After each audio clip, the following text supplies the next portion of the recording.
This is the Red Alert. Civil defense information will be broadcast at 6:40. West of the Rockies, you're on the air. Hello. Y2K, how can we prepare? Stop a few of their machines and radios. Throw them into darkness for a few hours. We are fighting for our lives. My family must survive. Over 5 years, 1,000 gallons of gas, air filtration, water filtration.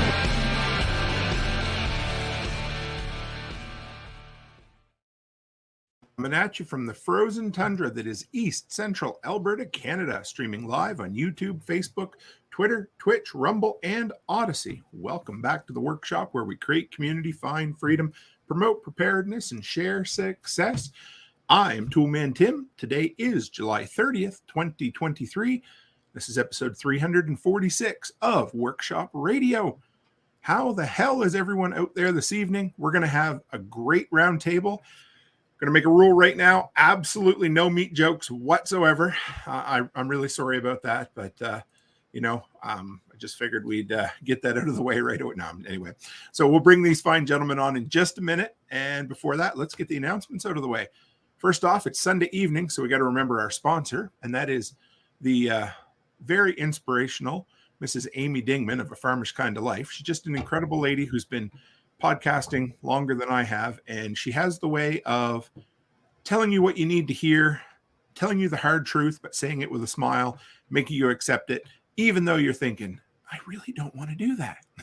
So if you're looking to kind of fill yourself up with some, bite-sized inspiration, put A Farmer's Kind of Life in your podcast feed. This week's episode, Amy dives into the concept of finding yourself, which is great because I can get lost in my own home. So I think I should probably listen to that one. Number 2, guys, Telegram group. That's where all the cool kids hang out, except when they're here listening to the live stream, chilling for Workshop Radio. So if you are not on Telegram, do yourself a favor and absolutely come by and join it. Just give it a shot. If you hate it, you can delete it. But I'm telling you, you will not regret coming by and joining your fellow delinquents at the Telegram group. Links in the description below. And finally, we have the Self-Reliance Fest. 2 days. That's all we have left for early bird tickets. After that, the price goes up $20. So grab that from the link tonight. If you want, use my affiliate link. If you don't, doesn't matter. We're all going to be there. I think a couple of the guys that are in the show with me this evening are going to be there. So let's bring them all on. Give me 1 second. See if we can make this work. We were playing with some funny frames earlier, and I think we accidentally activated God mode. I'm not sure what happened there. So this is, I never really said this in my intro, but this is the first of hopefully many different types of roundtables. I figure I've spent the last 2 years, 350 episodes interviewing some of the craziest people out there, some of the most knowledgeable, and there's Kyle too, so we're good. Yeah.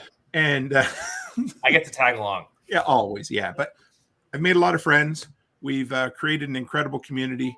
And I thought, let's spice things up a bit. Let's bring a bunch of experts on and we'll just chat and see what happens. So I figured we'd get these 3 guys on to beat the meat around. There, I broke the seal. So let's bring them on. Perfect. So we're going to go around the horn, boys. And we'll start with Adam, then Josh, then Kyle. Just give us the 2-3 minute introduction to who you are and how you get into working with livestock and meat and that sort of thing. Hey, my name is Adam Rick. I run Modern Frontier Farms. I'm just here to chew the fat with a bunch of really cool guys.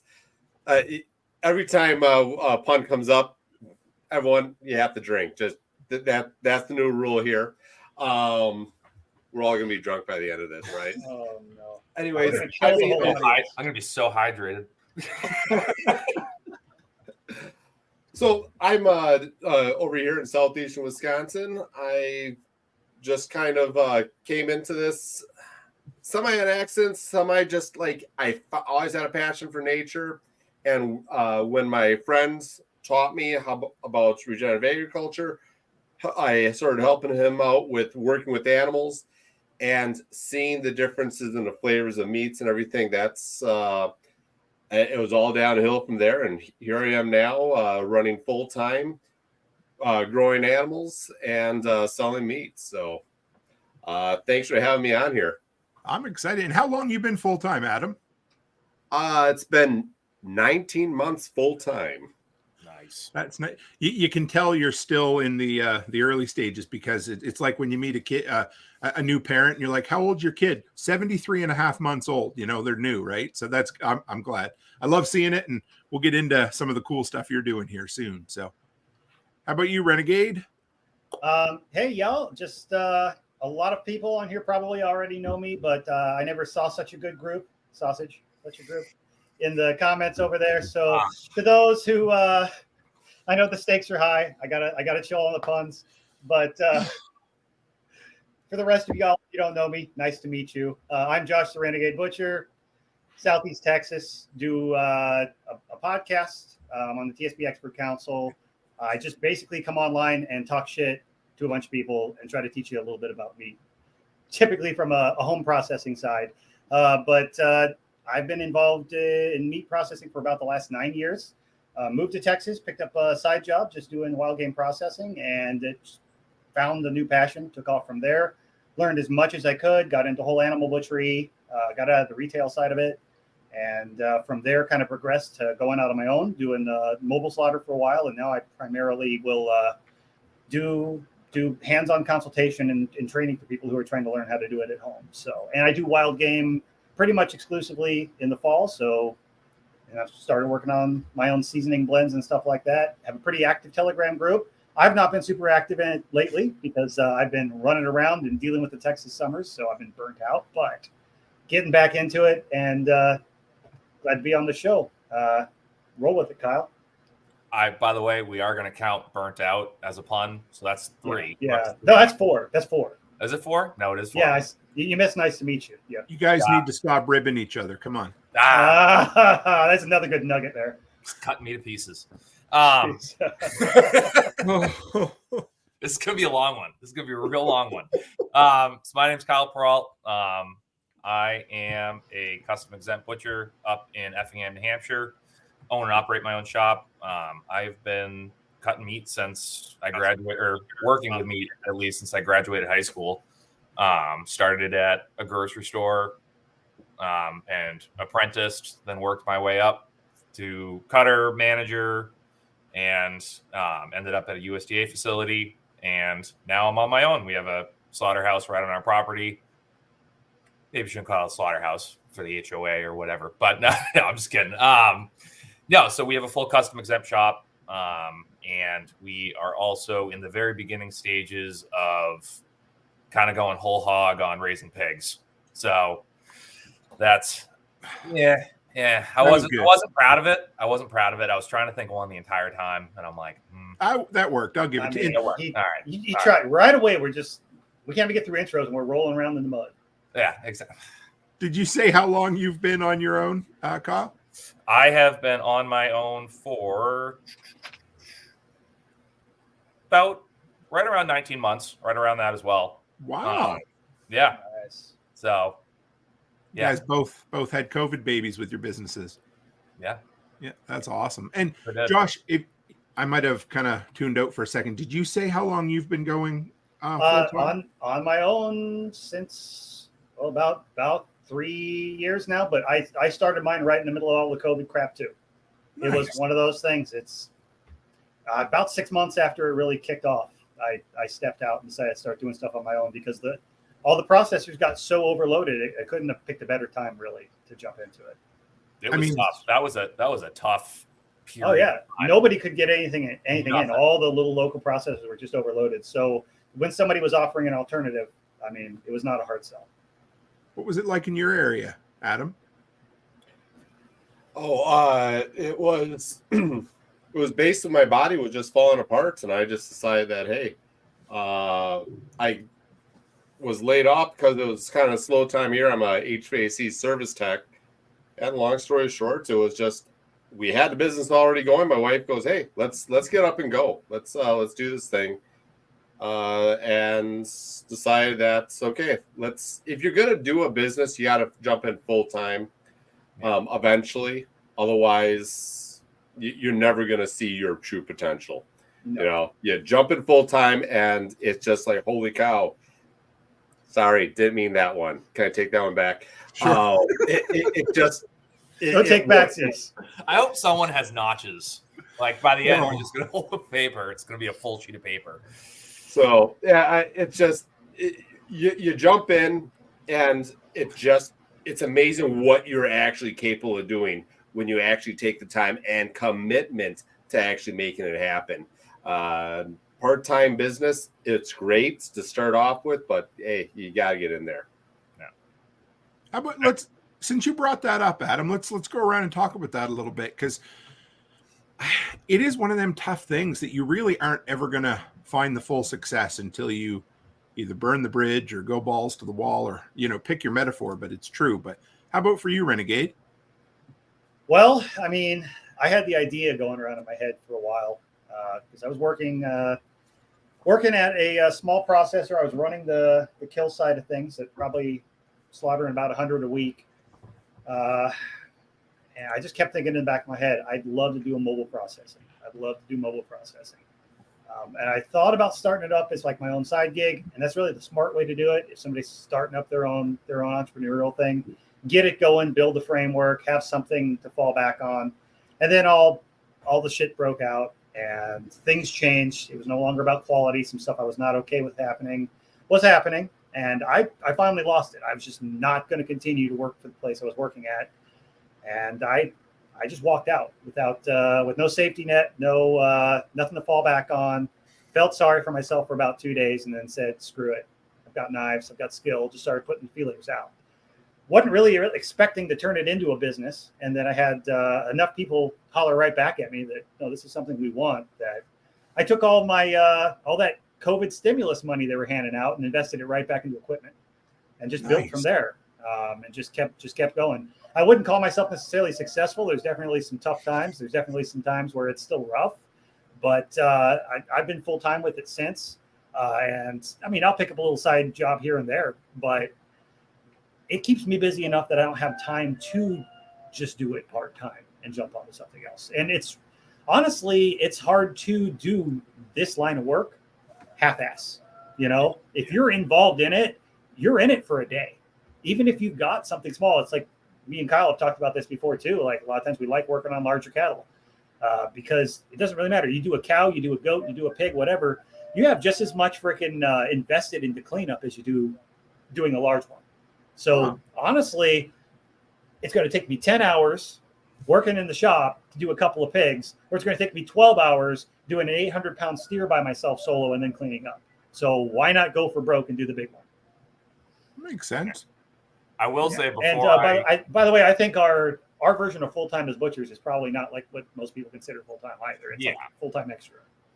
Yeah, exactly. And I do want to, before I go into like when I went on my own and stuff, I want to piggyback off of what you just said about, I do agree for sure when it comes to like beef. I would rather do a massive one over doing a hang weight 500 pounder, because I get a lot of them up here. We have a lot of people that have jerseys and all that kind of like dairy crosses and everything, because it's not a huge, like, it is an agricultural community up here, but it's also not at the same time. So it's people that have them, but they've kind of got what they got.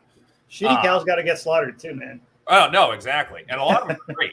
But I've gotten to the point now where I'm going in the fall and I'm starting to book out and like kind of get everything together. And it's like October's somewhat of a bust because we're going to SRF for a week. So it's like right in the middle of that. I have a regular customer I have a standing order for 2 beef a month for. I'm doing their beef, and that's really it for like beef. I'm doing mostly pigs just because of that turnaround. Like when it comes to the turnaround on pigs, I would almost rather do 10 pigs than a giant beef. You don't got to hang. Especially if you're not curing, because if you're curing, that's a different story. Now you got a big time dilation issue. No, that is true. But when I left, essentially it was right in the middle of COVID. We had just had, our daughter was like a month old, and I looked at the gas prices going into work at 5 o'clock in the morning, and I'm like, I'm putting $300-400 a week in my tank right now, like, because I drove an hour to work every day, and I'm like, we can't do this. And my wife finally looked at me. She's like, can you drum up enough business? And I'm like, we're gonna find out. And for a while, it was like full-time, part-time, because like part of the time, most of the time I was in the shop, and then we don't have daycare right now, and we have a newborn. So it's trying to figure stuff out and just running and gunning. But it's the only way to do it. I mean, it is. You're going to have your shitty moments. Like, you're going to have those moments where it's like, what are we doing? And how are we going to do this? But if you don't make it through those, like, it's really going to hit you if you're just smooth sailing everything. And all of a sudden that first bump's going to come along and it's like, oh boy, I wasn't prepared for that. I don't know about you, but I had my shitty moment to work for somebody else too. Oh yeah. That's a good point, because you're right. Because you're going to have shitty days whether you work for somebody else or you are your own boss, right? So why the hell not be in charge of your own fate and still have shitty days? I get it. Absolutely. Right. For us, when we started our daycare in the middle of COVID, and it was just same thing. We still have bad days.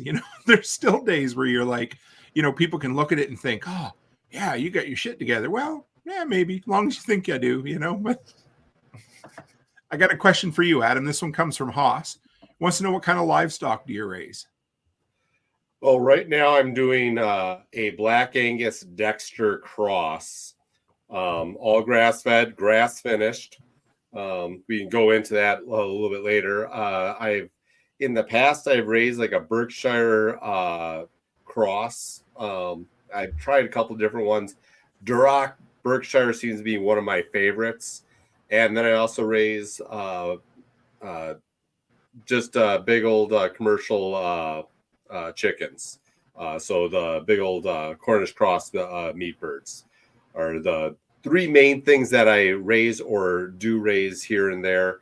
I work with an entire team of Amish guys that they do some of the raising. I'm part of an Amish co-op. You can tell my great big beard, right?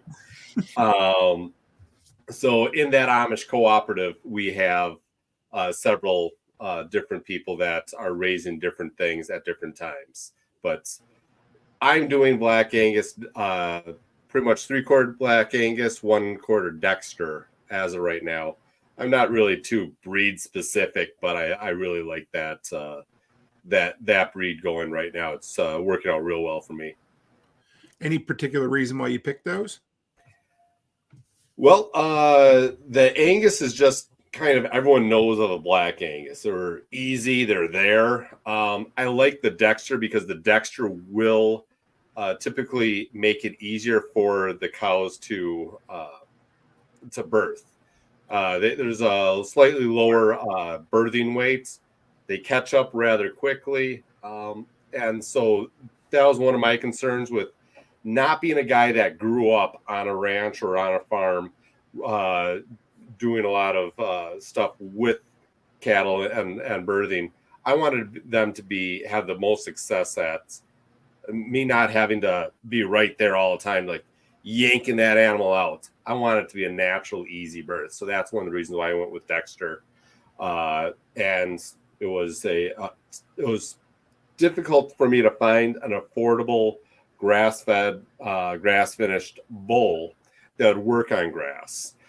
And these people, they had one, and it was inexpensive, and it looked amazing, and their animals looked amazing. I'm like, hey, this will work perfect for my setup. So I got a little lucky there too. Nice.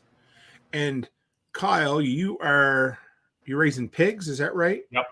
And we just had our first litter on farm 2 weeks ago now, or almost 2 weeks ago. How's that going? It is awesome. She had 13 originally. We're down to 10, but one was a stillborn right off the bat. So we're doing good, especially for hers and mine for sparrowing. But we raise Hereford, Ossabaw, Mangalitsa crosses. So our boar was an Ossabaw Island hog and Mangalitsa, and Mangalitsas are starting to come up. A lot more people are getting interested in them. Ossabaws are a little more like not well known.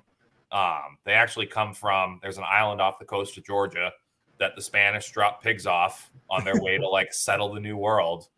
And yeah, they're super interesting. A little bit smaller frame, smaller hams, really like great lard producers, sometimes too much lard producing. But the feed conversion rate on them is crazy.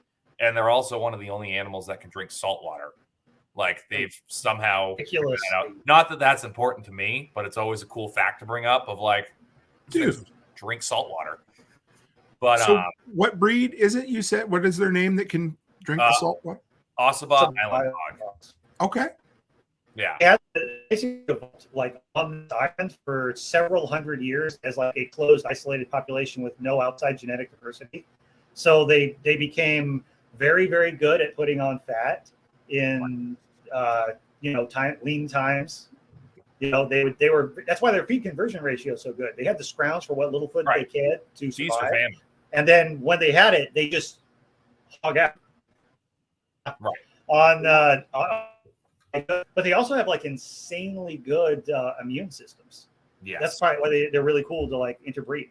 Right. So that was kind of like the main reason I did with that. And it's no, I mean my boar, we actually ended up just putting him down probably about a month ago now. It sucked. But he was such a baby. Situation. He looked like he was going to walk out of the woods and murder your whole family. He was about 400 pounds, jet black. And like these Ossibas, a lot of them look like wild pigs because technically they're a new domestic breed. Okay. Like they actually no longer bring them back over from the island. Like whatever pigs are on Ossiba Island are going to stay there. And whatever genetics are in the United States now, that's it. Like that's all that's happening. So they look like a big wild pig. And with the Mangalitsa being super hairy, he just looked like a monster. I have his teeth right here because he looked like a freaking Russian boar. Wow. Yeah, he looked like a Russian boar. It was crazy. But he was a sweetheart. You'd rub him by the ears and he'd just go on his side and just want belly rubs. He was the sweetest thing. But I was thinking about that, like when you were talking about the Dexters for better birthing rates. I wanted something because the Hereford is essentially a big production breed. I think they were developed in Missouri in like the 60s. Yeah. And they're fantastic. And I just wanted something that had a little better feed conversion and just did better in these winters up here. Because it's like we'll get 2-foot storms. It's like not often, but it just gets cold and we get snow. And I'm like, we're going to be keeping pigs full time on some type of scale. And if we're feeding stuff over the winter, I want something that's not just going to be like housing as much food as possible to keep weight on. Like I want something that will actually put weight on and be able to finish out for the spring. So I don't know. We're playing a little Dr. Moreau action. I'm jumping in head first. Like these are my first pigs I've raised, and I'm already like, well, this is my breeding program I'm going to do. And you've got you're raising them on pasture? Yes, somewhat. I'm trying to at some point get into the rotational grazing setup. But right now I'm just kind of building like all my perimeter fences. So I've got 5 Hereford piglets right now. They're going to be going on a 3-acre pasture. Probably in about a couple weeks now, once the piglets are weaned off. And they'll be my first pigs really on pasture. So I'm pretty excited about it. Nice. We're going to bring Josh back in. There he is. There he is. I think I'm back. Internet blip. That's okay. You're here. We're going to just give me 1 second. If I jump out, I'll be back. So I got a question. We'll start with Adam and work our way around the horn. But paper or plastic, Adam? Paper or plastic? Personally, I'm a big fan of cryovac, so plastic. I just feel like that's it looks better, especially when you're marketing and you're selling it. People want to see what that meat looks like, and that's your best way to show it off. Nice. Kyle? Plastic. But with a caveat, you need to know how to do paper. Like, how come?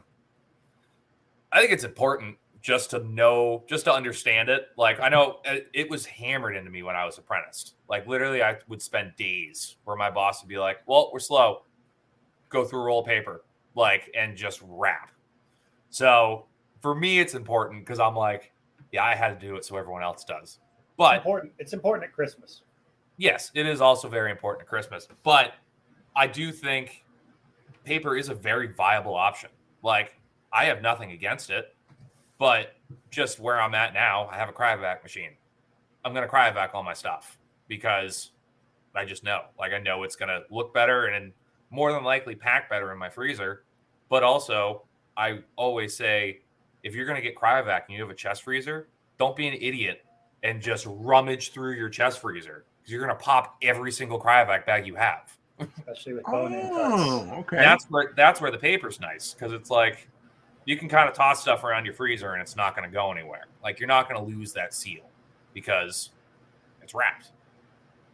If you take a hard piece of meat that's frozen, even if it's sealed, and just bang it against 3 other pieces of meat that are frozen, they're going to pop the bags.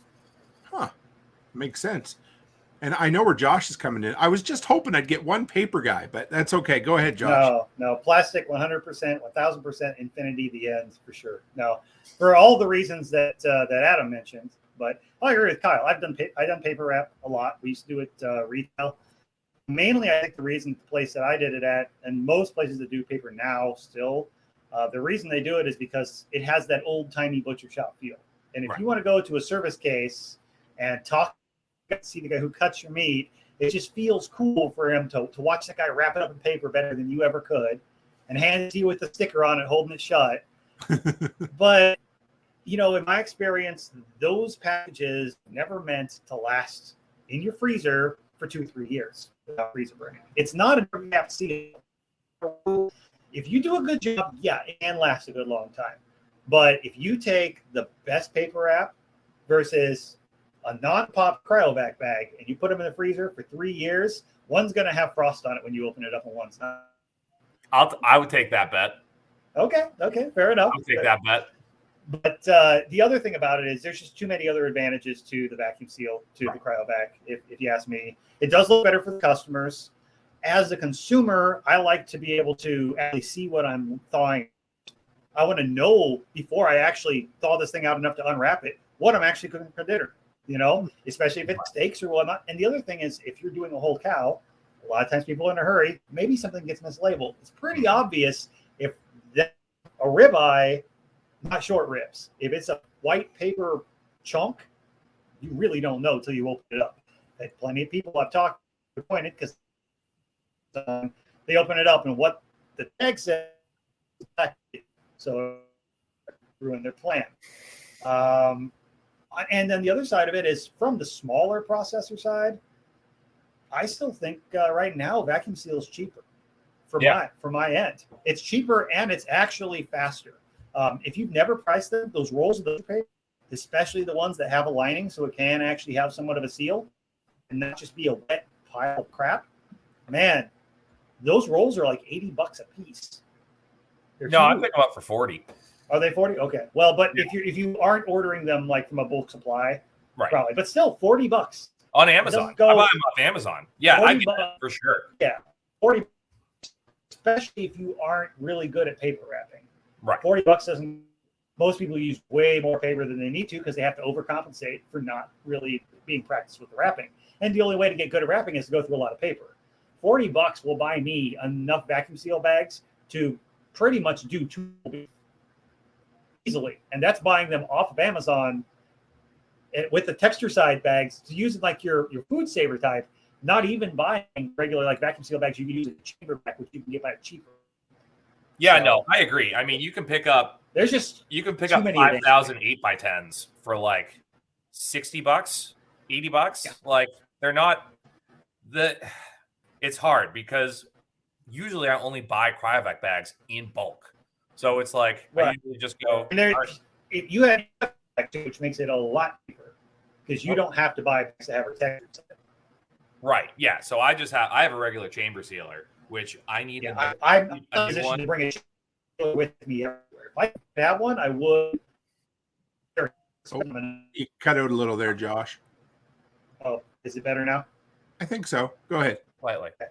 But anyways, I don't bring a chamber vac sealer with me because you know how heavy they are. They're not very portable. They're not very portable. It's a pain in the butt, and I don't I can't haul it around. But I have, what do I have? The Backmaster 210, which is the maintenance-free one. So there's no oil pump. Like, it's just a regular electric vacuum pump, and it works fantastic. I mean, I can't tell you how many animals I've put through it. I put whole cows through it weekly, and it's a 12-inch bar, and I want to pull my whatever hair I have left out of my head every time I use it, especially when I'm like cryovacing 300 pounds of burger. And because you cryo your burger too. Oh, it's thing grind stuff is it's too much. It's too much. You know, well, I'm at the point now where my customers want it, and I charge for it. I'm just like, if you want it, right. But like, I charge. It's a good solid 2-3 hours. You're gonna pay for it. That's crazy. Doesn't matter to me. I got another one for you, Adam. I got a bunch of questions we'll work through from the community here. Said, what was the process for you to sell meat in the co-op, permits, etc.? Well, I guess with the cooperative at very first, I was actually just working as part of them. They got their cooperative licensing. They had it kind of all up and going before I even showed up. They came to me because they're like, hey, you have this cool thing called a cell phone. You understand what we're doing, and you like what we're doing. So you know how to sell. How about you sell and work with us? I'm like, okay, I need to become part of the cooperative in order for that to happen. So as far as the process to sell the meats, number one, so in the state of Wisconsin, you need to get the county health inspector has to inspect your freezer, give you a permit for that. It needs to be outside of the home. It can't be like in the dwelling. It could be like in the, like I use a trailer. I have an enclosed trailer, have 2 freezers in my enclosed trailer. That's what goes to market with me. And so you got that. Then you have the DAPTC licensing to sell retail into the stores. So that's just another inspection. Other than that, it's really, honestly, call your local health inspector if that's something you're interested in doing.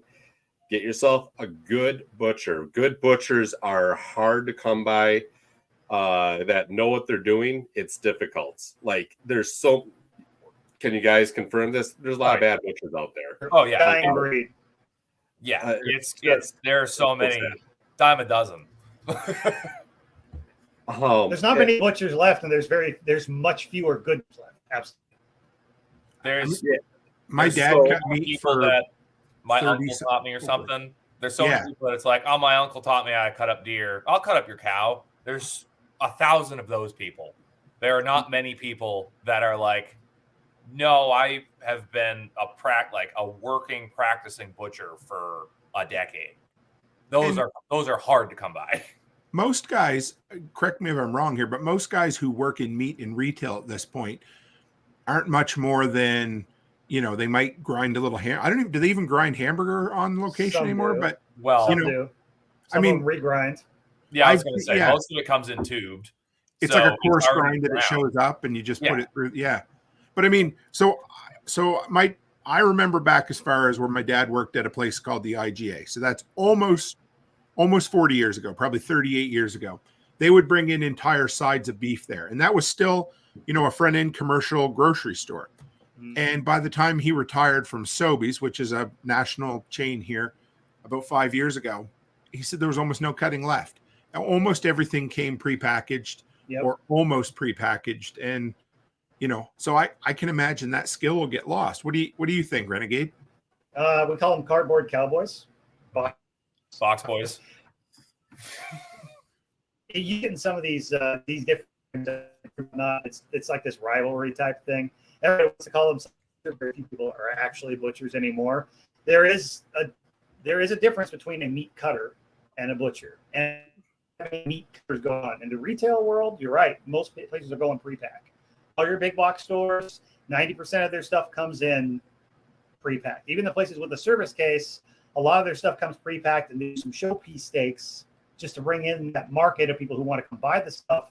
And they may do some custom cut, but most of their stuff just comes in big, large cryovac chunks. They cut it, they merchandise it, and they sell it. Nobody's really breaking down whole animals in the store anymore.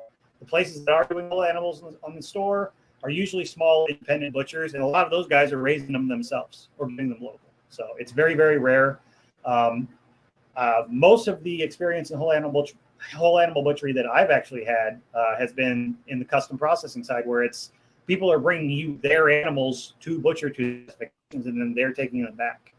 At this point in the game, at least where I'm at, the retail side of things and the actual real butchery side of things are completely diverse. They're completely. So Chip, I'm going to call him Connor, even though it's Chip McGregor. He said, it seems that processors have the rookies doing the packaging. Is cryo easier to teach than paper? Oh, yeah. Yeah, it's definitely easier. Oh, yeah. For sure. Put in bag, put on bar, close, cryovac. Yeah. Pretty And much that's much basic. Easier because, okay, my experience is exactly with Jake here. He says, I have an old food saver, yard sale find. We buy meat in bulk nowadays. Maybe it's time for an upgrade. I've had so much trouble with my food saver over the years because it sucks the juices or the blood up into the seal with seal failures. Who wants to talk about that? I'll take it. Okay. Go for it. Yeah.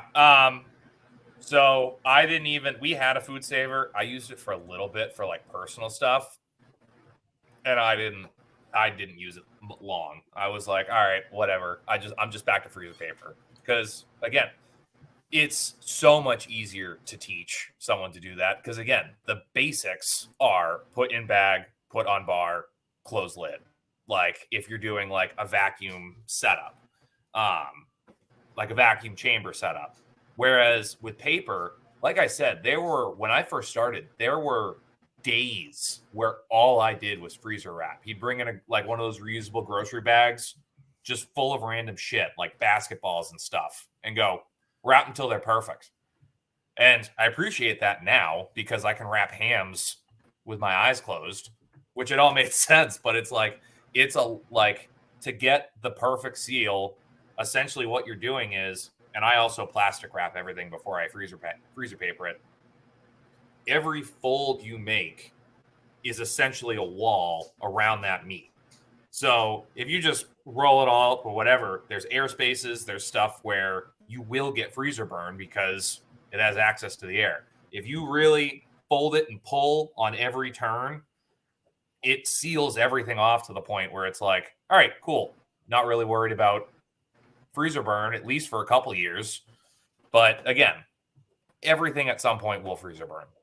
It is what it is. That's probably another reason why the art or the use of paper will be gone then, is because if you can hire any Joe off the street to push a button on a cryovac machine, then why would you ever bother teaching paper, right? Right. Oh, you better believe my kids are going to be in that shop with 2 rolls of freezer paper. I'm not letting them slide on that. I don't care. So, Dad, we don't even use this. I don't care. It sounds like your buddy there kind of reminds me of, you remember dodgeball when they said if you can dodge a wrench, you can dodge a ball? So if you can wrap a wrench, you can wrap a ham. So apparently Chip says that Connor is the second toughest McGregor out there. So let me ask you another question. Any one of you can take this, but since we're talking about paper, I had a question. If you want to do a complete off-grid, or how about let's play the game of maybe you're living in kind of a bit of a collapse scenario or something, and you still want to do your own butchery. Obviously that's possible, but what kind of concessions would you have to make? Refrigeration is going to be your biggest challenge. Yeah, I love how everybody makes the same face and the same noise. Well, we all have to think. I have to sit back and go, all right, what's my first step? but then also what's my like 10th step? Because I can't. It's you got to figure it out. Depend on your climate. It's going to depend on your climate. I think like the first thing I thought of up here is it would have to be like, because again, I've thought about this a lot. It would have to be like a mass thing where it's like, okay, on this day, we're processing this 10 head of cattle.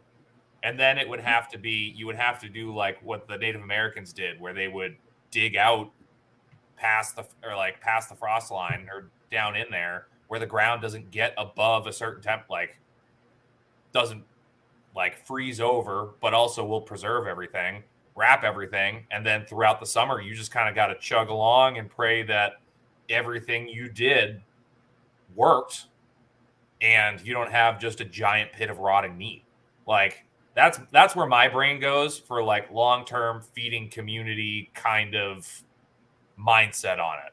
But if I was doing my own cow, like just for me personally, that would be tough. Like you're going to have to smoke a bunch. You're going to have to, I would say grind, but you're hand grinding depending on what, if you have electricity or not. Even if you have electricity, I don't care how many solar panels you got. There's no way you're running my 8-horse, like 250-pound capacity grinder. Like you could, but it's going to be tough on the system for sure. There's a reason heritage breed animals, cattle, pigs, everything, were typically smaller. There's a reason, because you had to utilize it in a shorter amount of time. The only way to preserve that meat long term is on the hoof. Right. If you don't have refrigeration. And, you know, it's not, like I said, your climate, where Kyle's at, he's talking about digging down below the front. I don't have that. The closer I dig, deeper I dig, the hotter it gets because we're that much hell. I mean, I think maybe there are 2 days a year where I could hang something outside and have. So I'd have to pretty much do a whole hog roast right off the bat. Start learning things like all jerky and all freaking pemmican and things like that. You're going to have to learn to process that entire animal immediately, as quickly as you can. And you're going to have to focus on small breeds that can be dealt with, unless you're willing to actually. What do you think, You Adam? don't have the climate.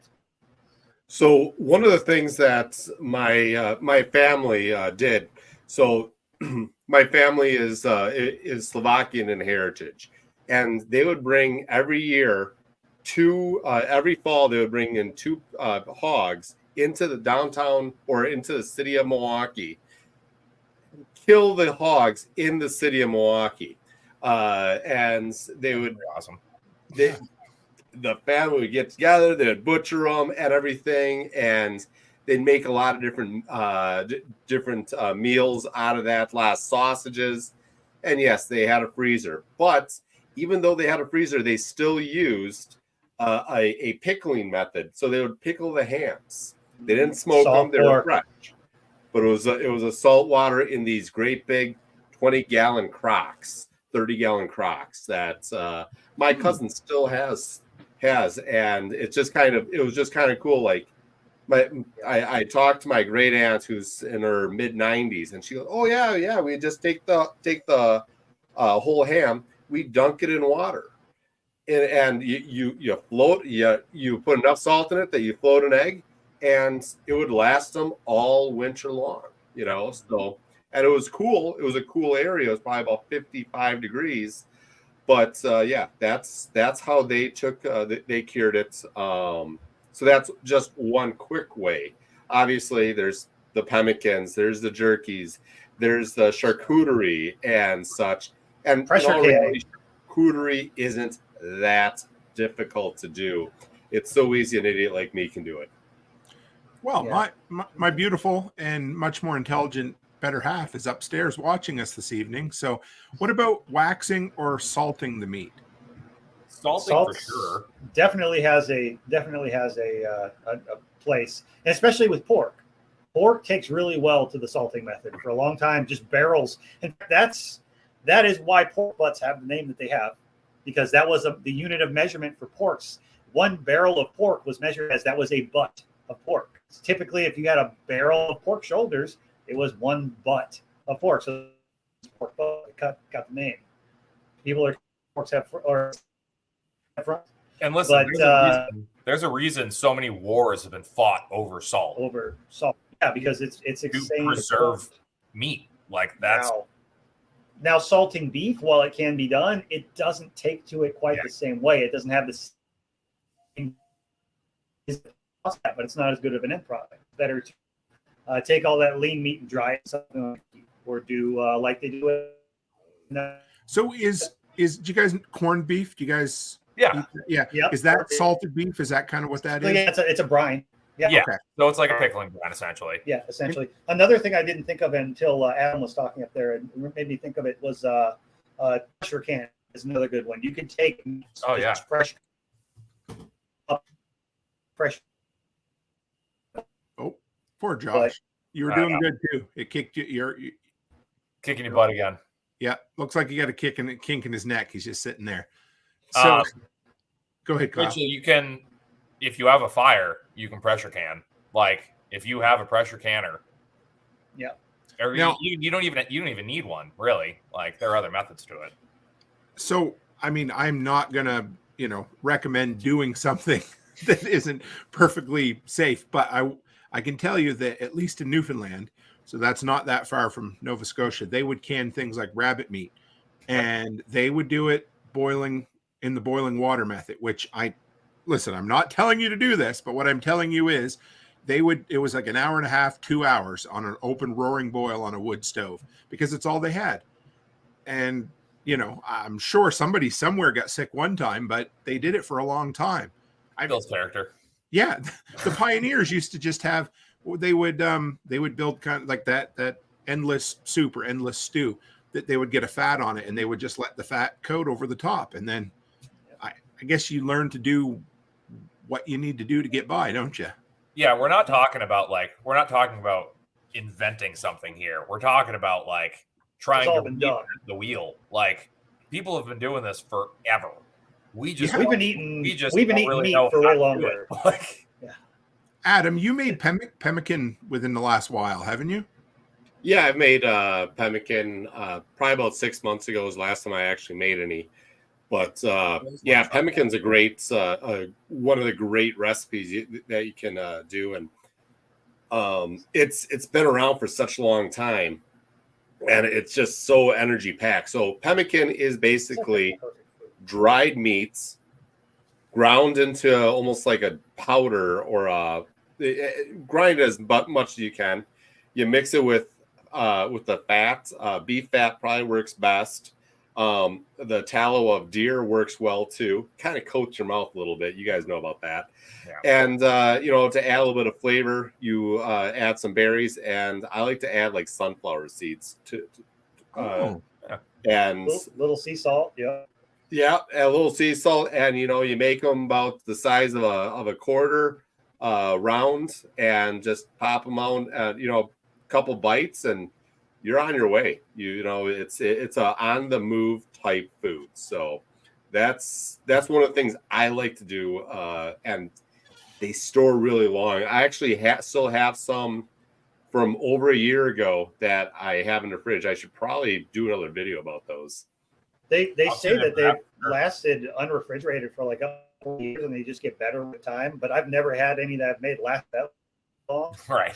That was within like a few months. I'm pretty sure they found some that are really old at times. I was going to say, I think it was like the Antarctic expedition, but of course that's a very cold climate too. But I mean, they were designed to last because you can eat them. They wouldn't really freeze, would they, Adam? I mean, they're basically mostly fat and some meat powder, right? Right. Yeah. I mean, you can freeze them if you want. I mean, but you don't need to. And that's kind of the nice thing is you keep them cold. You keep them cold, keep air off of them, or keep them dry. I think that's one of the biggest things when people aren't. If you keep meats dry and you keep it so it's dry and keep it air moving around it just a little bit. It's amazing. Like there's no place for the mold to start. No, and if there could be some molds, and you just scrape the mold right off. unless it's black mold. And that's the only time when I'm really concerned, on my charcuterie and stuff like that. And black mold's only going to grow in a very humid environment. And that's the thing. That's why pemmican works, because bacteria, which is really what you're worried about, doesn't grow if there's no water. So what you're really doing is, it's not like making a regular jerky. Regular jerky, you just want to eat. You want a little bit of moisture to it so you can chew it. When you're doing the pemmican, you are drying it to the point where there is so hard you can crumble it, crack it. Right. You want it to be completely devoid of moisture, and the rendered fat is completely devoid of moisture. Basically taking those two parts of it, removing all the water content and putting them back together. And because it's sealed in that fat, as long as you protect the outside layer, wrap it up. They used to wrap it in like oiled hide and skins and things like that. But basically to keep the water and keep the fat off of it, maybe they dip them in wax. And there's no water in it, nothing. So it just stayed preserved indefinitely. Have any of you guys been talking about South Africa a lot lately? Any of you guys ever made biltong? That's Go ahead, Josh, if you come through here. Do you hear me? Yes, you're good. I've not made it. That's what I was. I've not made it, but I've wanted to. I've had it, and I do, but I've not made it. I've heard of it. Can you remind me what it is again? I'm having a hard time remembering what it is. I think Adam. Go ahead, Adam. No, go ahead. Yeah, so it's a thicker. So typically you cut it at a thicker chunk of meat, and it's cured with a salt, black pepper, and typically coriander. It's a South African way to cure meats, and it's basically a very rudimentary charcuterie, and it typically has it's kind of it's basically a thick piece of beef jerky in all reality, or it can be venison or some sort of other wild game typically. There's usually some vinegar involved, right? Yeah, I think there's vinegar, isn't there, or is there? I never use the vinegar. I know there's some recipes that say, yeah, you do some vinegar. Like I said, I literally just put the seasons on it and let it just sit in the hot sun, which seems kind of weird. I'm going to eat that. I'm going to just put it out there in the hot sun. Put that meat out in the sun and eat it later. But if you're thinking about it, in somewhere like South Africa, how do you preserve meat? You got to look at the way that the culture is actually handled to modern stuff. Well, again, it's also all climate. Like, right, 100%. I probably couldn't really just be like, I'm going to stick this meat out in the sun. It would be, even with all the seasoning on or salt and everything on it, it would be so covered in flies, and it's so freaking humid here. They have what they call a biltong box. What they do, they'll build like a screen box, and a lot of people even do it in their house. There's people who will just hang it up in a spare room. As long as the thing is having good airflow around it. Right. That's what matters. Yeah. Yeah, but it's always so good strings through it. Do a lot of that stuff. Yeah. Where I grew up on the East Coast, on the Bay of Fundy, like things like herring, like heron fish, they'll come through, for maybe a week, 2 weeks at a time, and throughout the year, and that's it.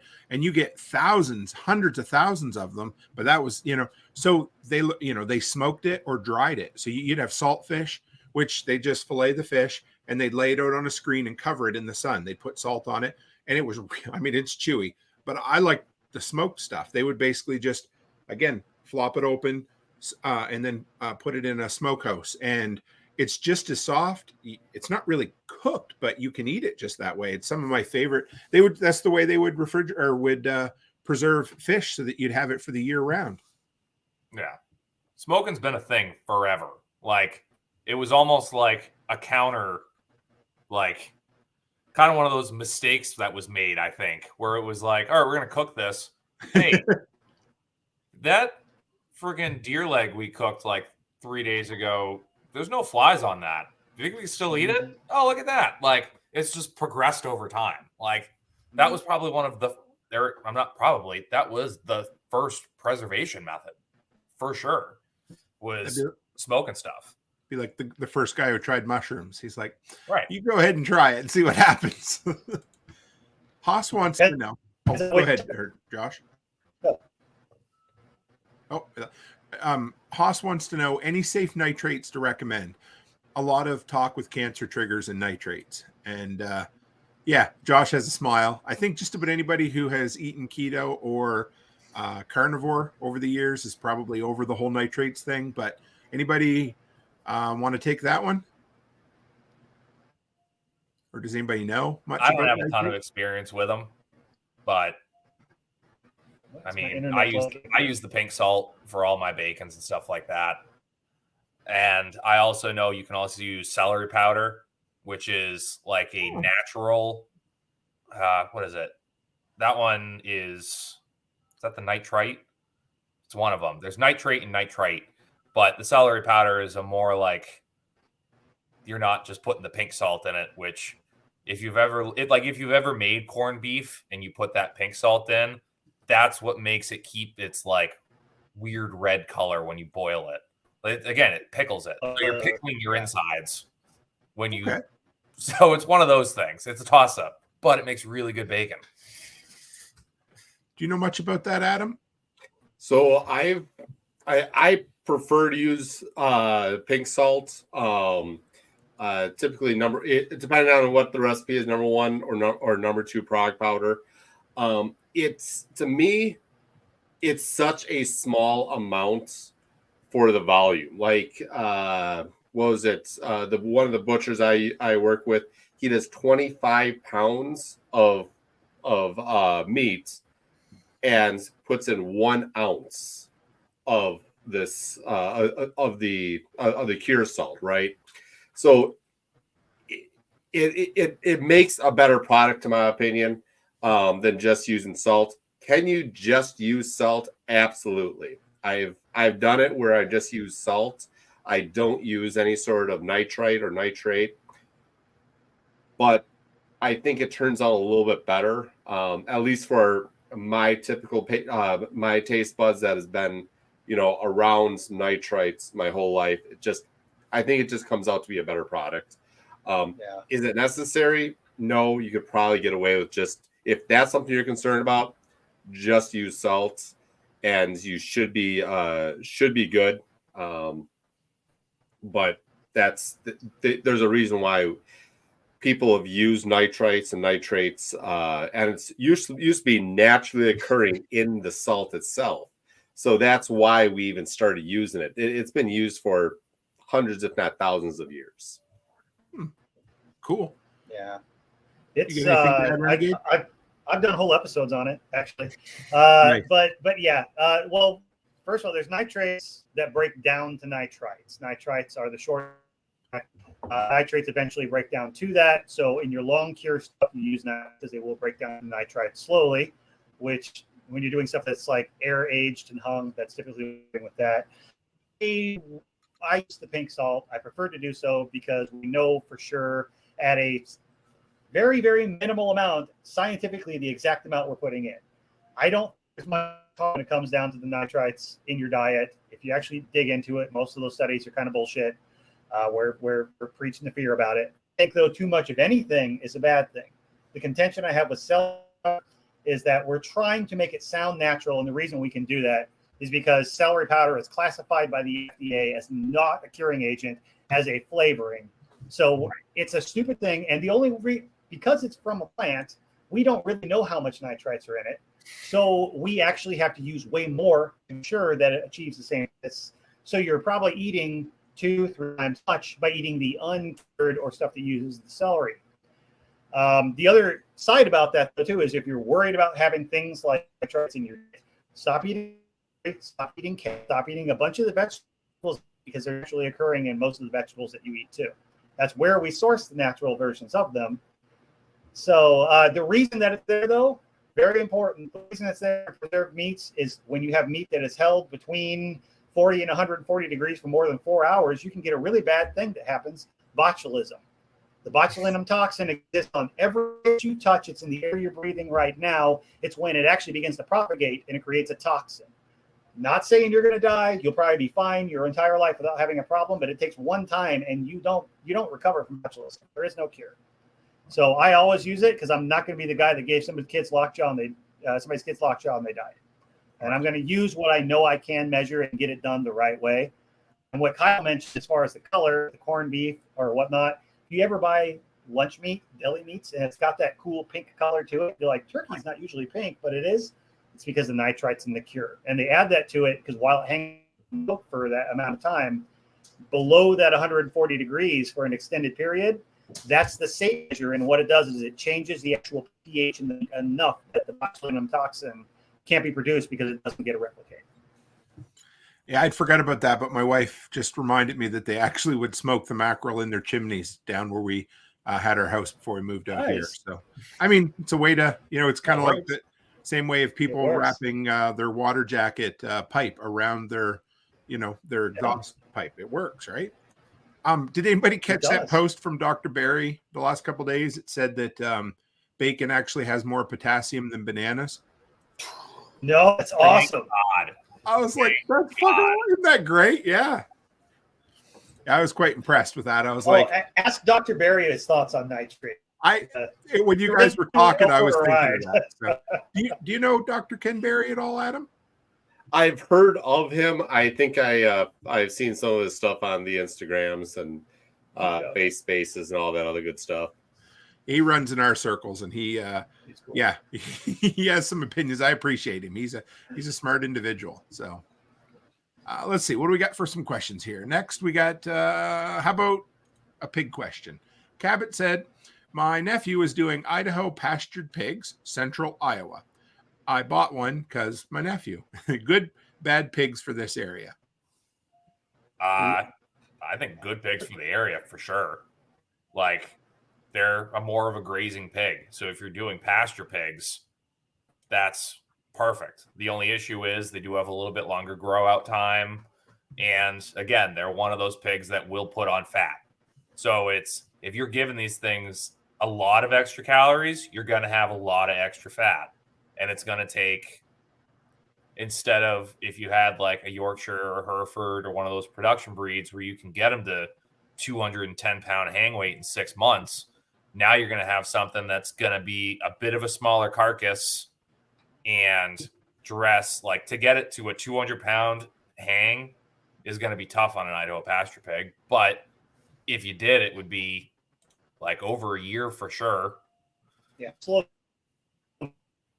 That's what you need for pasture. Yeah. They're just genetically bred to the point now where they don't root. Like, they're not going to go and tear up your pasture and destroy it. They're going to eat they're just going to graze like a cow or like a ruminant. Like, that's their main thing. If they get a little bit light on graze, they will root. They will, but not by default. But it's not their go-to. Like, they're going to go for the easy meal. The 5 Hereford piglets I have out there right now, their paddock is destroyed, and they've been in there for maybe a month. And it's just turned over. They're just doing it for fun. Yeah, just for fun. Getting all the bugs and everything. Yeah. Yeah. So I agree. I grew up right in. Oh, we lost him again. Yeah. Oh, sorry. That would definitely be a breed in Central Iowa. I've got a lot of family up there, and I grew up not far from there. And that's definitely a good pick. So we've been talking some more about pasturing. Let's get Adam in on this. Why grass, Adam? This is where his eyes light up and he gets all excited. But what is the benefit of grass fed? Because I know, when I go by A&W right now, they advertise, guess what? Grass fed beef. Well, why the hell should I even care about that? Well, properly done grass fed, grass finished beef can have a lot of great flavors. And I specify that properly done grass fed. Me and Josh both nodded at the exact same time. You said properly, we both went, there it is. All right. Yeah. So and grass fed, grass finished. That's a whole nother.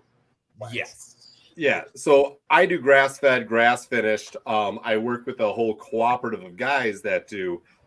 Besides the Amish guys, I'm also part of another nationwide cooperative called the Grass Fed Cooperative, and we're very stringent on doing grass fed, grass finished. We're actually in the process of creating the first what we consider the first true third party verification for grass fed, grass finished beef. So it's difficult to find that, right? It's frustrating sometimes trying to go through spending all that money trying to find the right farmer. But with that, when you do find that, you're going to still have fats. It's not going to be as much as on a grain finished animal, but you're still going to have fat on that animal. You're going to have more beta carotene. You're going to have more minerals in that meat, in that fats. I think the biggest thing to me personally is knowing that that animal on that land is going to, once it's properly done, as it moves across that land, it's going to be creating and getting all those flavors of whatever it eats. And there's actually some scientific studies that find that if you're eating foods that are local to where you live, you're actually going to take those flavors in. There's a terroir. It's a fancy word that we always talk about wines with, right?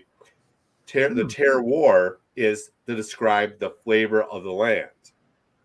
Beef and pork and so many other animals out there, just like wine, have these awesome flavors that we get when it's properly done and allowed to really take in what that land is providing, all those minerals, the salts, the vegetation that land can provide.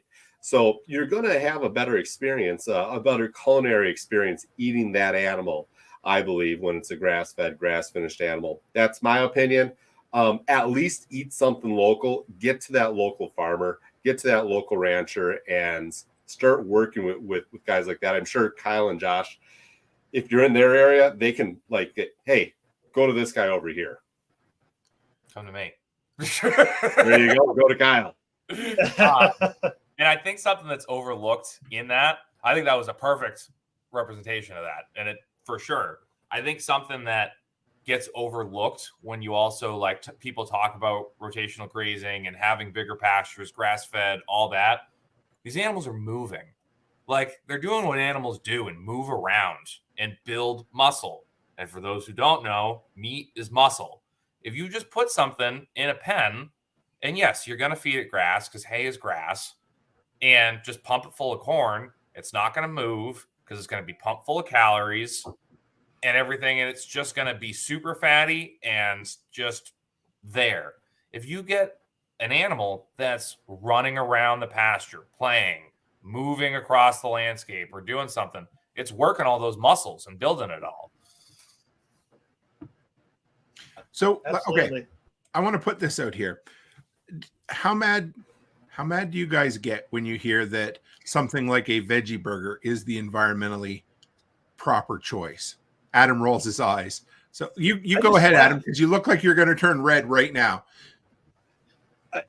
It honestly doesn't piss me off that much. I just know there's a lot of ignorance out there. People are going to eat whatever they feel they want to eat, and they're eating from a good place, right? They're thinking when they eat that they're doing something good. That person is.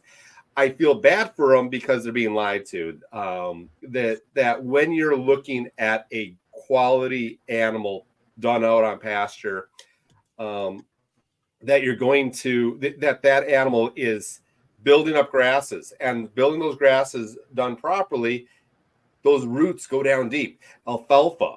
Okay, so that's one of the main crops that I have out there, main grasses. Alfalfa can have roots down 17 feet down into the ground. Now you start going something more natural.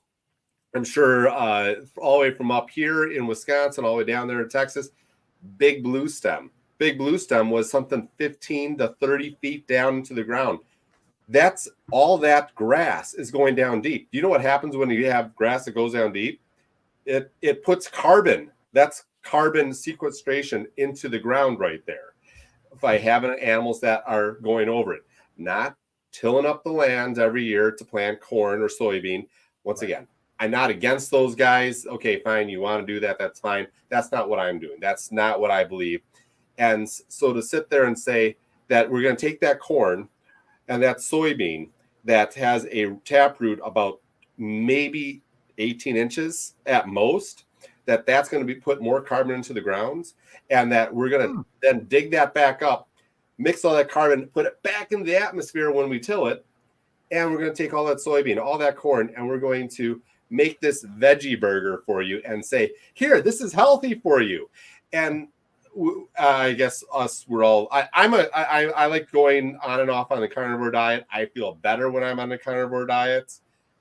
I feel bad for those people with all that extra crap that they put into those veggie burgers.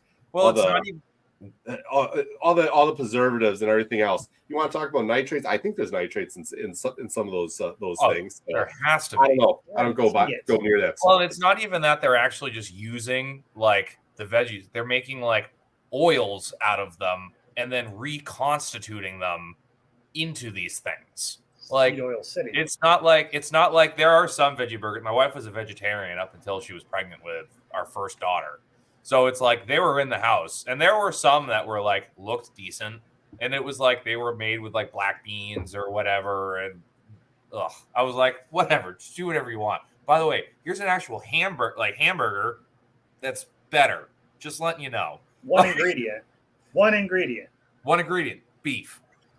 So I just going to put it out there. This is a good suggestion, life pro tip from Michael Leonito. We call him Leo's. He said that the best way to eat a veggie burger is on top of an all beef patty with cheese. So there you go. But so talking about eating local, how can eating local be an environmentally sustainable principle for beef, for instance, right? Because that's, I mean, I really don't care, but that is the talking point of today. Everybody wants to, zero carbon or travel the least amount of distance. So how can you kind of wrap your mind around farming or ranching and make it environmentally sustainable? What do you think, Adam? Well, number one, did you know that half of our beef right now is coming from like South America and other countries? We're shipping in half of our beef. So we don't know how their practices are in other countries typically. We have some ideas. We don't know how they're butchered in other countries, but we're shipping all that beef in refrigerated containers to the U.S. Then what do? We go and we cut it up, and we go, well, it was cut up here, it was packaged here, it was made from a roast into a steak, and now it is a product of the U.S. So right there, wow, it's so insane. Like when you get labeling the nitty-gritty of it, it's nuts. Tyson, what is it? What are the other ones? JBS. Yeah. JBS Brazil is one of the biggest exporters of beef that there is. In Argentina. Cargill. Yeah. Cargill's another one. Cargill's another one. Yep. So I live in the height of beef country here. So, I mean, everything we eat is, local, right? But just because you buy it, they live in the heart of beef country. That doesn't mean the meat you buy at the store, the big box store, is your local beef. More likely, you're buying local beef. I am buying, but yes, I totally get it because right. If I go to Walmart, I have no preconceived notions that that's coming from anywhere local. I won't say it, but this question came up in my Telegram the other day too about that. They were asking about ground beef was on sale with these one folks, and how do I know if it's local? I'm like, it's honestly probably not. And I did like 10 minutes of internet research on just the label from the company. And I was like, yeah, it's almost certainly from Mexico and probably countries and ground together. The other side though, but to answer the original question about the environmental and, the carbon sequestering and the local, think about it. If you look at their statistics of how much carbon agriculture actually generates, those statistics are all fucked up because the second biggest contributor to those greenhouse gases is transportation. Think about the fact that not only is all of that beef produced primarily outside of the U.S., or we produce it here and then ship it somewhere else because people want to buy American beef. So there's a huge amount of transportation that goes on there. Even locally, we're taking that meat and we're transporting it to packing houses 1,000 miles away, cutting it up there, sending it out to processing facilities another couple hundred miles away, and then transporting it from there to all the local retail stores. And you're getting your happy ass in your little car and transporting your butt every damn night because you don't know how to use a freezer to the grocery store to buy that shit. So transportation is your number one thing. The other side of it comes down to with the grass-fed side of things, and I have no problem with grain-finished beef. That's what people want to do. But the typical model, this feedlot model we're using right now, how much transportation comes down to not only harvesting that grain, planting that grain, how much fuel a combine goes through, hauling it, packaging it, and then you going and picking it up or having it hauled to you from your local feed store. So transportation makes up 90% of that conflated statistic that shows how much greenhouse gas is produced by agriculture. It's because we're doing agriculture wrong. Right. I also think it's important to point out that everyone who's preaching about how cow farts are going to kill the world are taking their private jets to go talk about how cow farts how for you. So it's they also like almost the exact same amount of cattle that are currently grazing in the United States. It's an almost identical number to bison that we all killed off to get rid of Indians.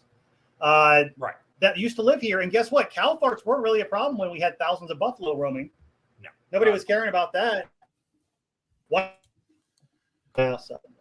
How about, all right, I got one from Hunter here. This is a little different, but I'm going to ask. No, I mean, anyway, what do you do differently to preserve the hides? I don't. Yeah, okay. I have all the stuff to do it. I just haven't. I've done some rabbits.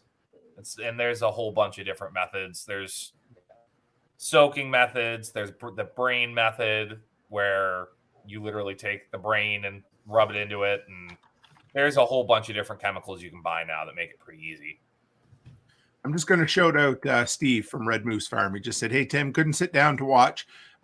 Too busy getting shit done, but can't wait to catch the replay. And he got his silver shipment in the post. So awesome. I'm glad that's all sold out. Awesome. So the workshop silver's done until the apocalypse currency comes out, but it's good to see you. I don't get to see him in here too often, but it's nice to see. So, okay. What do we got? Next one. Anybody ever smoke fish? Because I haven't. I've seen it done, but I haven't done it. I haven't. I've seen it done. Okay. What about I can't keep damn things lit no matter what I do. Go ahead, Adam. So the way the two main fish that I end up smoking around here is the whitefish, and I'll do like the trout and salmon out of Lake Michigan. And when I do that, I personally, all I do is I do a 1 cup of white sugar, 1 cup of brown sugar, and 1 cup of just like a canning salt. And I brine mine for 12 to 32 hours, and then I just put it on a nice smoke, and that's about it. It's super. Like I always say, stupid easy to do, and it's easy to do. You can get fancier with it with seasonings and stuff. You can get less fancy with it and just use salt, but that's the main brine that I use. That's easy. That's cool to know. I got 2 questions that One Step Closer gave us from the Telegram group earlier today. So first one, can beef bacon be cured like pork belly? I've never asked. Yes. Okay. Yep. Everybody's shaking their head. Who has done it before? I've done it before. I want to. Okay. Yeah, how about you? Go ahead, Renegade. It's definitely doable. It's the same process. And the beef bacon is really about the same cut equivalent to what's on pork. Well, it's a portion of what would be that belly. Beef bacon is a little bit different. It's going to be firm, but the process for curing is exactly the same. Have you done it before, Adam, at all, or tried? I haven't tried making my own. The processor that I use, they make it out of the short ribs. They don't do it out of the belly. They do it out of the short ribs. That makes sense. Slightly chewier, but honestly, at very first it tastes just like your pork bacon, except it has a little bit more of an irony flavor to it. It's super good. So, Tim, next time you swing on through, I'll throw you a pound or two. Yeah, I might. So, you got me all excited. You talking bacon and meat, but we're gonna do. So I'm heading down south to Tennessee to Self-Reliance Festival, and I'm going to be going through Nate and Aaron, who are in Illinois, but it's not I think I can probably swing by. I'd love to come by and have a bourbon with you for sure. So I got another one here. Yeah, I said now I'll find a reason to swing through. You're right, I will. Okay, what do we got here? This was the other one from One Step Closer. Is getting the best knives or knowing how to sharpen them more important? Yes. I knew you'd say that. It depends, but no, yeah. Go ahead, Renegade. Knowing sharp not necessary. Oh, we lost I it. see. I'm freezing up. Here I am. I'll take it, or I'll jump. Go ahead there. Yep. Go ahead. Yes to both. Start off really well. Like start off with a good Victorinox is one of the best for sure. That's just one of the most well-known ones. But there's also a bunch of random ones. Like I don't even remember what my boning knife, the brand is, but it's some European company that just works really well. But once you buy those knives, you need to maintain them. It can't be something that you use a ton and then just wash it and toss it on the shelf. I sharpen my knives before I use them every single time. And if I don't, I'm cussing myself the whole time. And it's not even like this is annoying. It's like, no, you're going to stab yourself. The couple times that I've stabbed myself, it was the end of the day. The knife was getting dull and I didn't want to go hone it or sharpen it up. So I just powered through it. Because it's when you're really when you're breaking something down, the knife is doing most of the work. You shouldn't be putting a ton of energy into that. You're guiding the knife. The sharpness of the knife and whatever angles you're doing are what are actually making the cuts. So when all of a sudden you don't have that super sharp knife that's going to be able to get through the seams better and you're wrenching on a bone to try to get around it, there's a much higher probability that knife is going to go off that ham bone and go straight into your thigh. Ask me how I know. That makes sense. You can't say that. You were playing with swords. Yeah, you stabbed you know yourself how many times I've stabbed that was not a katana. I've stabbed myself in the thigh with my boning knife. Oh yeah. At least three. At least it happens. It's gonna happen. If you play with knives for a living, you're gonna screw up and it's gonna happen. But it's usually, like you said, when you're trying to work too hard, you're tired, you're done. The other important thing about that too, everything Kyle said, don't just learn to maintain the edge. Learn how to hone your knife. It maintains that edge while you're working with it. Learn what honing the knife is for, why you do it, and continually do that. And have it actually honed and that edge straight before you sharpen it, because then it'll sharpen better. The knife's going to last longer. But like Kyle said, start with a good knife. But the best knife in the world, there's no knife you can buy that is just not going to need sharpened. You're going to need to learn sharpen. And I would actually learn sharpening skills now with their shitty kitchen knives, then go out and buy a really good set of knives and have no idea what the hell they're doing to maintain them. And really good sharpening stones. I mean, you can get by with the Cabela's tiny tri-stone that's this big. If you're using a knife a lot, go ahead and buy one of the big boys that it's you're really going to be using it. It has the replaceable stones where you can once they've worn out, you can put new stones in. Because again, it's worth it. It's worth every penny. You'll cuss when you pay for it, but you'll never be mad when you have it. Yeah. Do you, Renegade? Do you have a brand of knife that you recommend? It really depends. I've always been a Victorinox guy. Recently, though, I've actually started recommending the Cold Steel has a commercial line. I didn't until a couple. I picked up one of their bones. It was cheap on Amazon. I really like the grip. Okay. Surprisingly, the steel's pretty damn decent. I recently, just for this last beef I was working on, I had to order their scimitar knife with breaking knife. It's like a 10, 12 inch. We're doing some of the just kind of trial it. I was like, I bought the boning knife. And I'll tell you what, I'm going to start recommending it. You can get on Amazon for, depending on the size of the knife, from the $20 to $30 a piece. Nice. What about you, Adam? Are you a knife guy? Of course I'm a knife guy. I think you can't be on the show and not be a knife guy, right? You can't be other and not be a knife guy. I have a couple of Victorinox. I like them. One of the ones I kind of found that I don't know who makes it for them, but it's Outdoor Edge. It's an inexpensive set for us guys that are butchering deer. It's like a 7-inch boning knife, and they have like kind of a heavier duty. It's like a gutting knife, but it works well to sit there and do some of the cuts.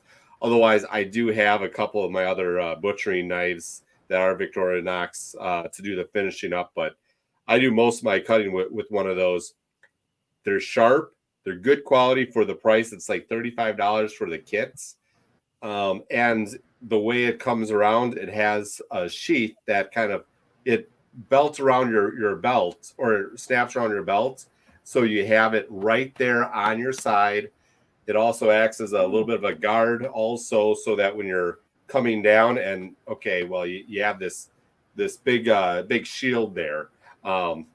Not that you want that to happen, but yeah, it works. It's a good kit for the price, but they stay sharp with the sharpener that they have. But once again, get the best knife that you can afford. I like this little kit because, hey, I can give it to someone and they screw it up. Okay, it's not a big deal. I'll figure out that knife. But are you guys real particular about loaning knives out too? Like, I don't loan out. The one thing I don't do. Yeah. Yeah. No. If you're ever around the butcher, don't just walk up and grab a knife. No. No.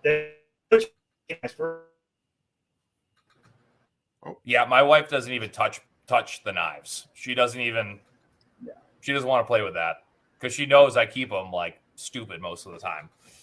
So it's like asking your mechanic to borrow his wrench. He's going to look at you like, kidding? Really? Come on. No. Yeah. Kyle, I'll get you to touch on this one. And then I got one more question for each of you before we get you guys to do your closeout here. So 3 knives. If you had to pick the top 3 types of knives, as in I'm going to interpret they mean what 3 types of shapes are. Yeah, exactly. Yeah. So, I mean, if I only could choose the 3. Now, are we talking now I'm thinking too far into it because I'm thinking of, am I talking about something just 3 knives to completely slaughter and break down a cow? Yep. Or that's how we're going to go. I would have to go with a 6-inch Skinner. Like there's no way possible I would go into skinning a cow with just a boning knife. You can do it. It's not going to be fun. Yeah, exactly. I've done it too, but again, it's not fun.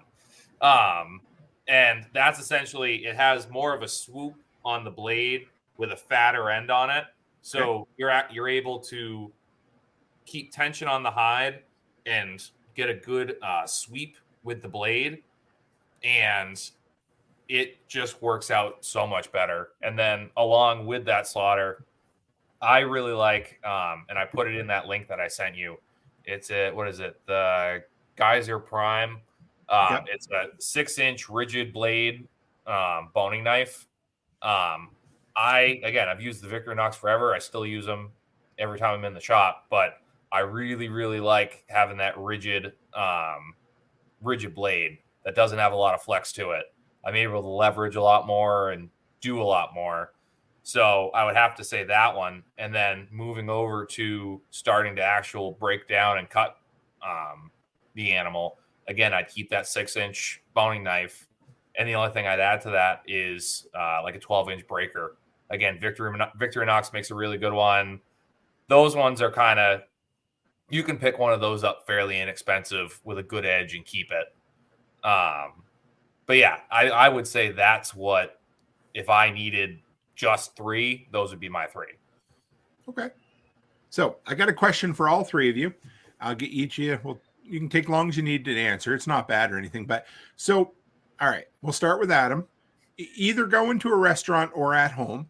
What is your pick for if you got to live off of one steak for the rest of your life? What cut is that going to be, and how are you going to cook it? Oh man, I guess my favorite steak is going to be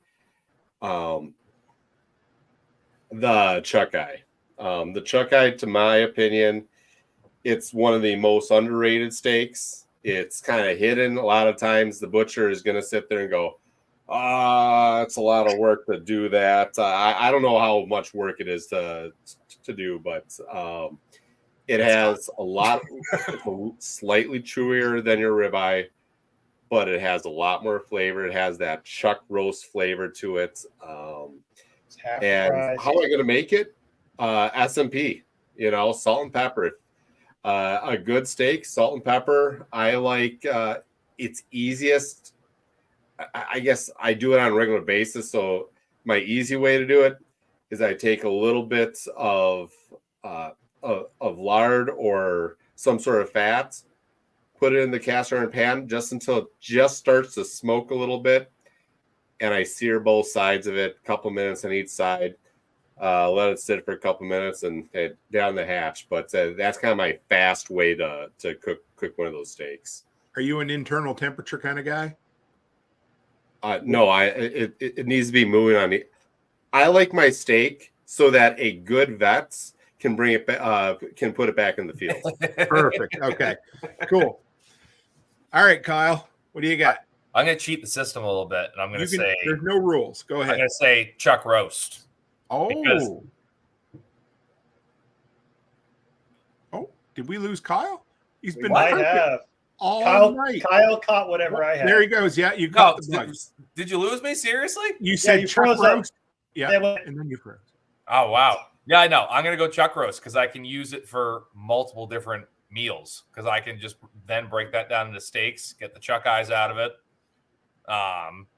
and pretty much do anything. I just did a video on chucks on my YouTube channel this week. I think the chuck is the most versatile primal on a cow. You can get, I used to remember every single one, but it's like, I think you can get like 7 or 8 cuts out of the chuck primal alone, if not more. And you can do anything with it because everyone just looks at it as burger at this point. Burger or pot roast. Idiots. But you can get the chuck roast. You can bone out the neck. You can leave the neck bone in and have that as a roast or some type. Keep the entire blade on and cut steaks. Do 7-bone steaks, 7-bone roast. Take the blade off. You got flat irons. You got mock tenders. Again, you got your chuck eyes. You can debone it. You can have a chuck roll. Cut those into smaller steaks. Then out of some of the smaller muscles, you can pull the Denver steaks off. You can make stir fry. You can make stew. There's so much going on in there. And I said it in the video that I did, that it's like, that was like when I was learning, that was like the Hercules climb to figure out, start breaking down chucks. And when I finally felt confident enough to do it, I looked at the head cutter and I'm like, send me every chuck. And I did chucks for 8 months straight of just I'm going to do every single one of these till I can do these as fast as humanly possible and get whatever I can off of them. Because poor Kyle. Perfect all night. And then he just am I going back and forth again? You're good. There you go. Just that last little bit. Just that last second. All right. That sucks. But no, it's like if you're looking at from a whole animal perspective, you're pulling off a chunk that has the shoulder blade, a massive chunk of meat, that's the chuck, and then the neck. So you're looking at 3 different bone styles that are all completely connected that you have to be able to bone out around all of them. And it's like, what? I just like that Tim asked about steaks and Kyle picks a quarter of a cow. Yeah. Well, you know what it is? You went so big with your answer that Big Vegan came in and tried to shut you down twice. Yeah, exactly. Finally, protesters. Yes. All right, there, Renegade. What is your choice, brother? Man, if there's no rules and we're going to stick to steak, I'm going to kill all of the cows because I'm a greedy bastard. And I'm going to say oyster steak. Oyster steak? Oh, come on. It's one of those rare butchers. You know, put two of them on the whole animal. I'm gonna need two of them, but just like a pepper, hot cast iron. Let them rest. I'm feeling fancy. There's no steak in my opinion that tastes better. Did I lose you? But yeah, there's no steak on the animal that tastes like gas meat. Oyster steak. I caught most of it. Salt and pepper, a little bit of butter, right? About the same way that what Adam said, and the butter's option. Okay. Patty cut. Yeah, just serious. And yeah, repeat where it comes from. People know about it. That part. Yeah, we missed where it comes from. Yeah.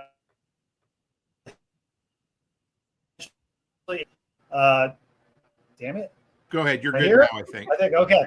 If you've ever worked on a deer, worked on anything like that, and you look at that hip bone, right? So on the inside, there's always that little bit of meat that's right over that little hole when you clear out that side of the pelvis. That little muscle itself, that's the oyster steak. There's two of them on the whole animal, and there's a reason you don't see them sold retail. The butchers would take them home for themselves or for dinner because they put them in the figured out what they were with it. There's only 8 ounces of it on the whole cow. People would fight over it. Oh yeah. Yeah. Well, boys, this has been fun. This was a resounding success. K-Bonk wants to know what my pick is. I'm old-fashioned and classic, but a ribeye for sure. I just fatty and rare as hell, and I salt and pepper, grill it on the barbecue, and then I put a little bit of melted butter on top of it and let it sit for about 10 minutes before I cut into it. And I learned that from Renegade because I used to try to eat it as fast as, come off the grill, and you'd end up losing all the juice. So now I force myself. I get Alexa to set a 10-minute timer, and I sit there and just vibrate until I can bite it. So, yeah. So let's go around the horn here, boys. Adam, plug the hell out of whatever you have. How can people find you? How can they support you? Give you money because you don't hate money, that sort of thing. All right. Well, you can get a hold of me on modernfrontier.com, modernfrontier.com. That's my website. The other websites, if you're not local in Wisconsin area, I am part of a nationwide cooperative called the Grass-Fed Cooperative. My buddy Chip McGregor, the toughest of the McGregors. He's another one of my partners in that cooperative, and we're building a better beef system, and we're going to expand to pasture-raised pork and pasture chicken and everything else, but we're making I like it. Great to meet everyone. Great. I guess I got a drink to that. But so I'm also on TikTok as A Modern Frontier. You can get a hold of me, amodernfrontier@gmail.com. And like I said, check out a Grass-Fed Cooperative, grassfedcooperative.com. If you aren't using a local farmer or rancher to get your meats, we'll get you that quality farmer rancher to you. And if you know one of these other guys like Kyle and the Renegade down there, talk to them. Have a conversation with one of these guys that is out there doing it, someone that you trust, and get out there, start buying that local meats, because you're absolutely going to love the different flavors. You're going to save yourself more money in the long run, and you're going to force yourself to cook some amazing food that you wouldn't do otherwise, because you're going to get some cuts that you wouldn't have gotten otherwise. So that'd be most of my gist there. But yeah, it's been fun here, guys. Thanks, Adam. Go ahead, Kyle. All right. So you can find me on everything at Backwoods Butcher 603. We're on YouTube, TikTok, Instagram. For those following me on TikTok, Lord, give me strength. I'm trying to figure it out. I don't know what's happening, but we're working on that. I've got some farm maintenance videos coming out this week on the YouTube channel. If you are in the New Hampshire area, we are up here in Effingham. Our shop is called The Body Shop, and you can find that on Facebook as well. I don't usually promote the Facebook just because it's, I don't know. I don't have it really set up for this new world I'm in. But yeah, and then we also have a podcast live every Saturday at 8 p.m. Eastern Standard Time, Meet the Critters. And that has also taken some evolutionary turns along the way. And we're working towards just having farmers, producers, homesteaders, just everyone who's kind of in this life of producing their own food on. And we just kind of shoot the shit and have conversations. It turns into a therapy session half the time of just like, man, this sucks, but we love it so much, and we're going to continue to do it because it's the greatest thing we've ever done. But we're going to complain about it because we can. We had Blakesley Akers. He was in the chat tonight. We just had him and his wife on last night. We had a great conversation. So you can catch that again at 8 p.m. live on YouTube on Saturdays, but you can also listen to it on every podcast app, Fountain, all of them. So come find me. I'm fun. And one thing that Kyle likes to keep on the down low, his name is Backwoods Butcher. It's not just his work name, it's also his independent wrestling name. Yep. So you can see him every third Sunday at your local VFW or Legion. He wrestles for $10 or hot dogs, whatever is the better deal. So I'm the heel. It's fine. Yeah. How about you, Renegade? I'll try to be quick if I blip out. Just know you can find me pretty much everywhere. If you see Renegade, it's not me, let me know so I can pick him up. But renegadebutcher.com. You can find me on mostly all the social media places. Best place to probably get me, though, except for lately, I've been out of touch, but the Liberty Meat chat on Telegram. You go t.me/Liberty Meat. Good group of people. And also another great place if you want to do like Adam was talking about finding your local producers. Ton of people in there. The network. You got people from all over the country, all over the world, and people who are doing exactly this. It's also where you go to learn about raising or producing and getting into this yourself. That's what the mission is. I have a podcast. You can catch me every Tuesday. It's going to be 6 p.m. The Renegade Butcher. And I'm also working on Renegade Butcher Seasonings. You can check that out. Go check it out. I've got a bunch of different stuff. I've got more blends I've got to get up, and I've got a bunch I need to get shipped out. So we'll keep going. You came through good there, Josh. You did great. Well, boys, thank you. This was incredible. This is be the first, hopefully, of many different roundtables we do here at the workshop. So, yeah, if you guys want to hang in the back for a second, I'll close up, and I'll be right back with you, boys. Oh, yeah. Good. Got it. Well, look, there's Adam. Isn't that funny? I did that to him again. Adam is the new Tim. He gets up in the corner. Well, guys, I hope you enjoyed this. This was a lot of fun. This has been an idea that's been gestating in the back of my brain for a while. I've been wanting to pull it together, and I wasn't quite sure how we were going to do it. And then I realized, just do it, and we'll figure out the rest as we go along. And that's exactly what we did. And I had, I want to say 3 fine gentlemen. Yeah, they were. I'm not going to bust Kyle anymore tonight. He's too good for that. But this was just too much fun, guys. I appreciate you all. And absolutely, get out there and support all of these fellers. They're all making a living with meat, making content on the side. So in any way, shape, or form that you can support them, get out there and do it. All their links are in the description tonight, guys. And as always, stay happy, stay healthy, and have a great week.